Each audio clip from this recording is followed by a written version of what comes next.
movimentos recentes da companhia, período de acumulação, período esse o mais importante na jornada de todo investidor, e no final do vídeo a minha opinião pessoal quanto ao Bradesco. Vídeo rápido sobre Bradesco, com códigos de negociação BBDC3 e BBDC4 na Bolsa de Valores brasileira. Empresa essa que no período retornou 7.621% aos sócios, contra um retorno de apenas 450% do Ibovespa, principal índice brasileiro. Trazendo isso para o mundo real, um aporte inicial de apenas R$1.000 na companhia se transformou hoje em mais de R$77 mil, aplicando a metodologia das 3 chaves do sucesso que eu sempre trago para vocês em todos os vídeos. Sempre lembrando que na parte de baixo de todos os vídeos eu deixo uma lista de indicação de livros que você tem que obrigatoriamente estar lendo antes de investir em alguma ação, antes de entrar no mercado de capitais. Muita gente tem dúvida o porquê dessas quedas, se as quedas vão continuar, se vale a pena ou não ser sócio do banco. Você que ainda não é sócio e gostaria de conhecer a empresa, ou você que já é sócio, mas de certa maneira quer se aprofundar para ter um entendimento melhor, para ter mais segurança nos movimentos daqui para frente, nós vamos estudar a companhia, traçar perspectivas futuras. Nesse vídeo nós só vamos falar de uma métrica: rentabilidade.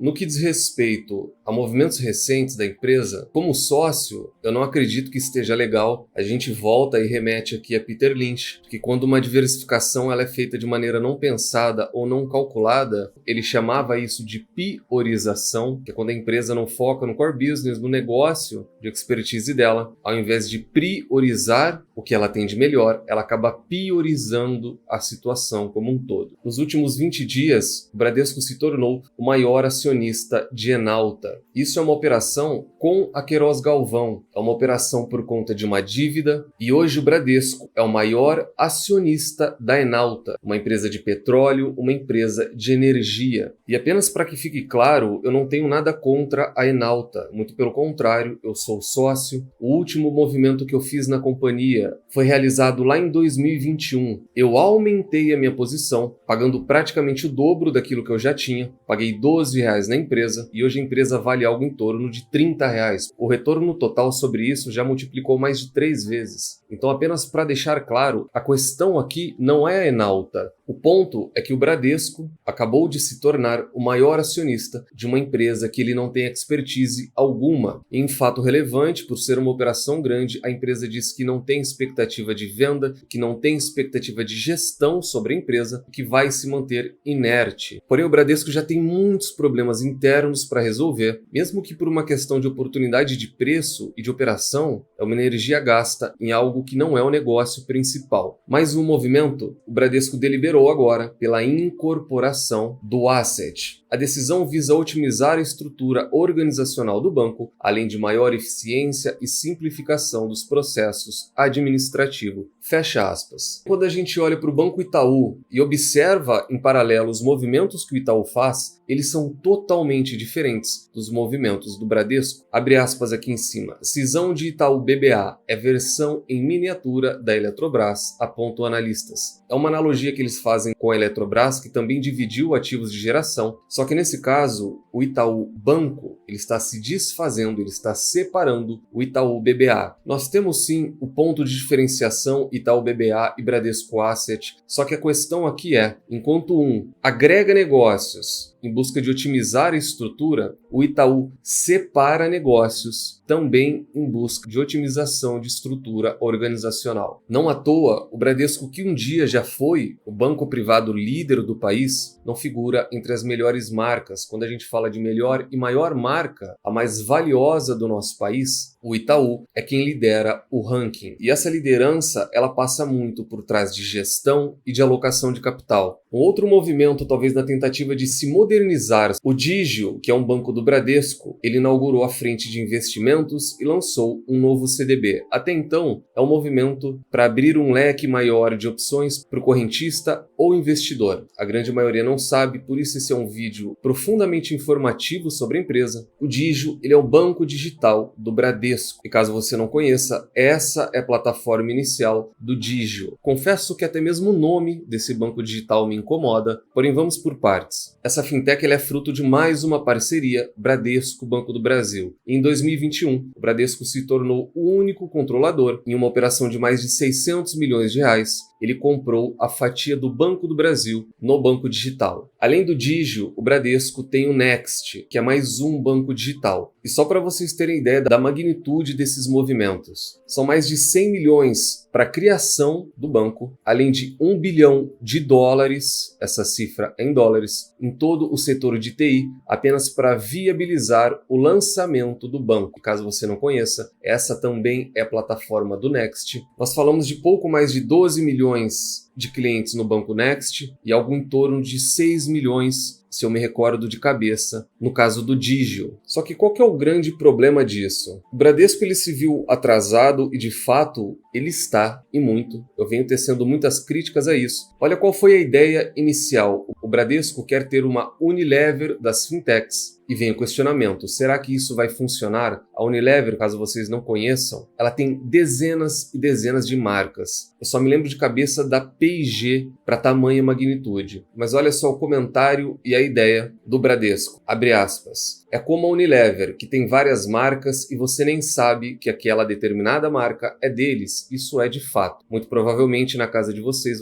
têm muita coisa da Unilever que vocês nem fazem ideia que a empresa fabrique. O Bradesco está se transformando e fazendo apostas em vários cavalos na vertical digital. Fecha aspas. E aqui é o grande ponto. Quando a gente pega o roadmap, quando a gente pega a trajetória do Itaú, eu sempre comentei com vocês, não por ser sócio, mas é uma admiração genuína. Quando a gente olha a alocação de capital do Itaú, gestão financeira, seja dos Vales, seja do Setúbal, qualquer um deles parece que é muito alinhado. Compra de 49% lá atrás da XP, a empresa se desfez, mas o grande ponto aqui é, a XP era a maior, a líder, a de mais qualidade, com um público de mais renda, todo mundo queria e o Itaú abocanhou. Se desfez e ganhou muito dinheiro. Quando a gente pega o roadmap mais recente, nos últimos 2 anos, os movimentos são os mesmos. E nos últimos 2 anos a gente tem toda essa questão de desconfiança interna que gera uma vontade maior do investidor de dolarizar patrimônio. O que o Itaú fez rapidamente? Não perdeu tempo e firmou parceria com a Avenue. Quando você olha até na imagem, bem desenvolvida, toda a empresa, não só a gestão, diretoria, TI, parece que a parte de marketing, de produção do Itaú é muito mais avançada. Moral da história, enquanto o Itaú ele é certeiro na alocação, ele faz um movimento por ano, um movimento a cada 2 anos, esses movimentos são muito grandes. E em contrapartida, o Bradesco, mesmo com toda a dificuldade, tem operações com Enalta, ao invés de cisões, ele incorpora mais para dentro da empresa, ao invés de focar em um banco digital único, que seja muito mais amigável, muito mais atrativo, muito melhor desenvolvido, ele investe muito dinheiro em um banco que ninguém nunca ouviu, o nome já não é amigável. No Next, que a maioria das pessoas também sequer conhecem ou sequer sabem que é do Bradesco. E esse é o limbo da empresa e do momento atual. Pontos positivos dessa mudança é a mudança da gestão. Troca de CEO, troca de diretores, troca de VP, troca de TI, da qual eu acho importantíssima. O Bradesco precisa se mexer nessa parte. E para finalizar aqui e entrar no período de acumulação, eu vou repetir o que eu falei nos últimos 2 balanços. A expectativa não é boa, a expectativa não é rápida, ao menos não é para agora. Os resultados não são bons, porém nada disso importa. A mudança crucial que o banco está fazendo, e aquela que talvez tenha maior impacto, é de dentro para fora, é da sua gestão. Nós falamos de pessoas, porque não existe explicação para um banco com 86 mil funcionários, a mesma quantidade do Itaú, por exemplo, porém enquanto o Itaú lucra 35 bilhões de reais, o Bradesco lucra menos da metade disso. Isso é rentabilidade, isso é margem, isso é eficiência operacional.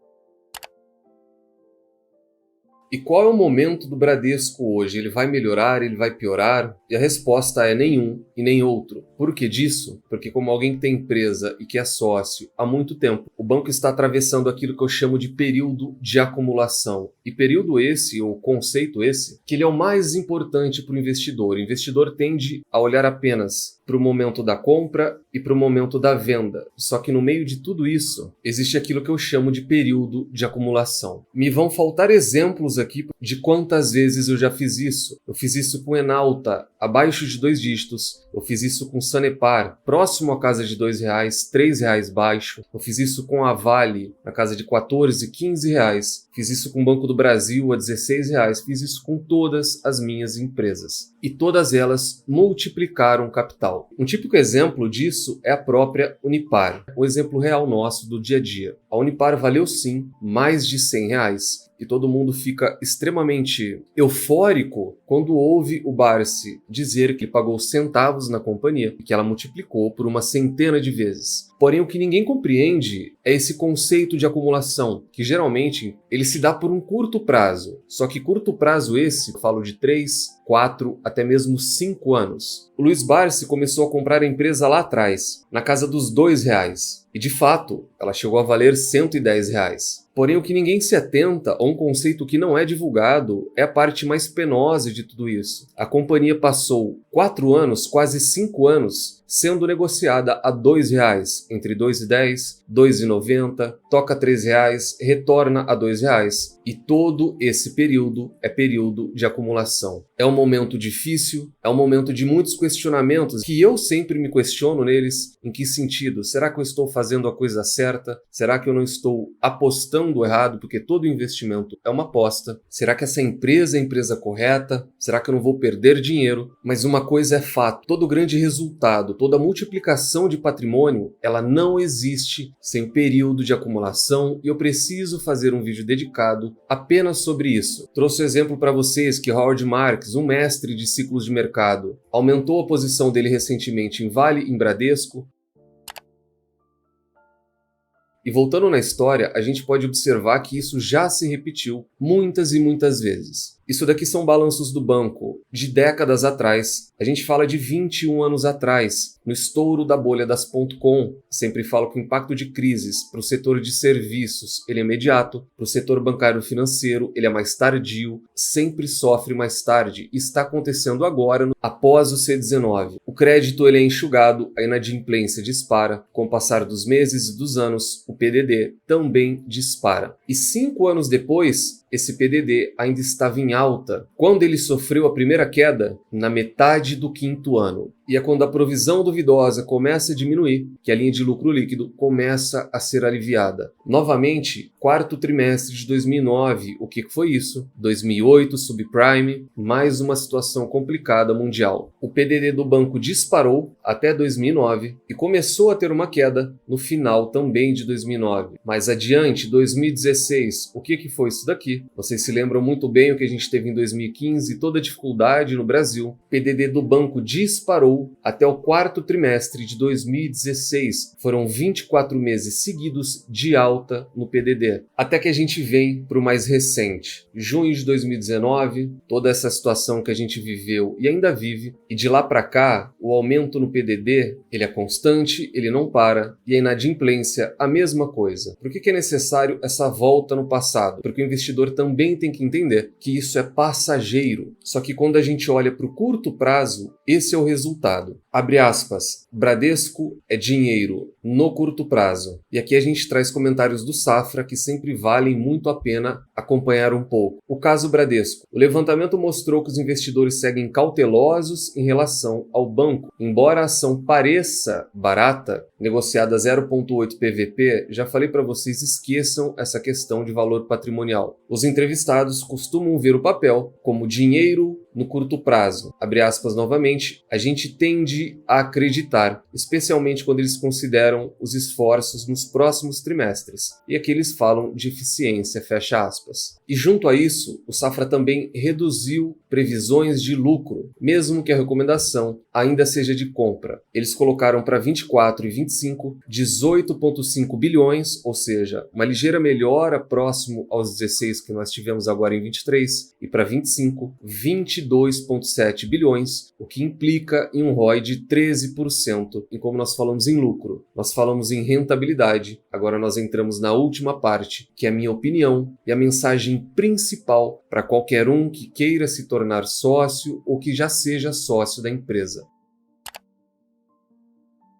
A gente já fez uma viagem na história juntos. Vocês viram que o PDD, apesar de parecer um bicho de 7 cabeças e de ser o principal impacto na linha de lucro líquido de todos os bancos, ele é passageiro e ele sempre existiu. Da mesma maneira, essas quedas de 40%, 50%, 60% também sempre existiram no Bradesco e em todos eles. E com todos esses movimentos recentes da empresa, por ela estar sim naquilo que eu chamo de período de acumulação, qual é a minha visão futura para o Bradesco como sócio? É de que por mais que a gente tenha recentemente algumas recomendações elevadas, ou até mesmo recomendações de compra, eu vou me utilizar das mesmas palavras que o Safra se utilizou. A recuperação é lenta. Nós já falamos dessa recuperação do Bradesco por pelo menos 3 anos. E poucas boas instituições, elas traçam um cenário de melhora gradual para 24, 25 e 26. Exatamente da maneira que vocês viram o Safra. Parece aqui um tom pessimista, porém os próprios movimentos da empresa não fizeram com que ele tivesse uma recuperação tão rápida como, por exemplo, a gente teve do Itaú. O próprio plano estratégico da companhia, ele veio ruim. Ele não agradou o mercado, ele não agradou a mim como sócio, ele não agradou a ninguém. E talvez o único ponto positivo que a gente tire de tudo isso tenha sido a saída do Lazari, a subida do Noronha, porque o Noronha já era um VP da companhia, e essa reestruturação. O banco está tentando se tornar algo mais enxuto, mais eficiente e mais tecnológico, porque o momento atual hoje, ele é muito diferente, ele é muito mais desafiador. Hoje em dia, é muito mais fácil você entrar nesse sistema bancário, e Nubank é a maior prova disso. Ele já está sim entre os maiores bancos do país, e ele penetrou com extrema facilidade uma bolha que antes era algo impensável de se penetrar. Era quase que um lobby. E quando a gente junta tudo isso que a gente estudou aqui, histórico da empresa, movimentos recentes, balanço financeiro de 20 anos atrás, penetração de competição, diversificação, que na minha opinião é priorização, falamos de Enalta, falamos de bancos digitais, que a gente sequer sabe o nome, tudo se traduz nessa imagem. E essa imagem acaba sendo a minha resposta final do vídeo. O Bradesco, sem dúvida alguma, vai continuar crescendo em receitas, só que o grande ponto é quanto disso ele traduz em lucro e retorno aos sócios, quanto ele tem de eficiência, quanto ele tem de rentabilidade. Rentabilidade essa que a gente pode ver, não para de cair. Eu não enxergo essa rentabilidade voltando a patamares de 20%. E o próprio mercado já não enxerga isso. E digo mais, essa recuperação, ela não é do dia para a noite. Essa recuperação, ela é muito gradual. A gente não vai enxergar uma recuperação em V, e a gente utiliza muito essa recuperação em V quando a gente fala de economia macro. Mas nós não vamos enxergar essa recuperação em V no Bradesco, porque a gente já não enxergou. Isso já era para ter ocorrido. Então o próprio Safra já trabalha com uma rentabilidade pouco acima de 2 dígitos nesse ano de 2024 e com uma rentabilidade na casa de 14, 15% para o ano que vem. Portanto, nós falamos aí de 24 meses. É uma recuperação lenta e essa é minha opinião final quanto à companhia. É uma excelente empresa, é um excelente ativo a esses preços para mim como sócio. E caso você queira ver qualquer movimentação da carteira da comunidade, se torne membro. Ela está claramente naquilo que Banco do Brasil já esteve, Sanepar já estiveram, Unipar do Barsi já esteve e Enalta na casa de 8, 10, 12 reais também já estiveram. Ela está num período de acumulação. Eu não tenho a menor dúvida de que ela vai se recuperar, mas a mensagem aqui é: se você não tem uma estratégia definida, uma diversificação e gerenciamento definidos, você não só pode, como vai ficar com esse dinheiro travado por um tempo considerável. Então tenha sabedoria e calma em todos os movimentos. Calma essa que esses investidores, e aqui eu incluo o Barsi, sempre tiveram de sobra.